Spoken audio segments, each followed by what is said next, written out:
अस्सलाम वालेकुम जी। वालेकुम अस्सलाम जी। सर, आज खान साहब ने कॉल दी थी, बहुत बड़ी तादाद में जो है ना खान साहब के टाइगर पहुंच गए हैं, तो अभी भी जो घर में मौजूद है उनके लिए कोई पैगाम है आपका? जी बहुत शुक्रिया। जिस तरह से आपने इन जालों की, इस कौम के नौजवानों की हौसला अफजाई के लिए, इनके जुनून को उजागर करने के लिए जिस तरह से आप मीडिया वाले आए हैं, हम आपको खराज तहसीन पेश करते हैं।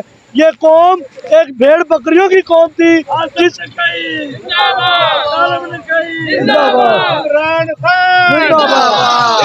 खान कदम बढ़ाओ, हम हमारे साथ हैं। ये कौम एक भेड़ बकरियों की कौम थी जिसे खान ने आकर उजागर किया है, जिसे खान ने आकर जगा दिया है।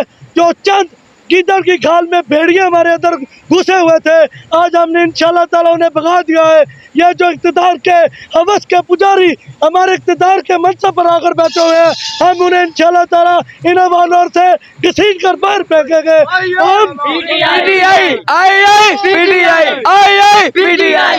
खान ही पाकिस्तान की बका की वो फर्द वाद उम्मीद है जिससे पाकिस्तान की आने वाली नस्लों की बका है। और हम इंशाल्लाह ताला खान के संग ये जंग अपने खून से भी बिल्कुल करेदा नहीं करेंगे, अपनी लाशें इसके ऊपर फूलों की पत्तियों की तरह निछावर कर देंगे। बहुत बहुत शुक्रिया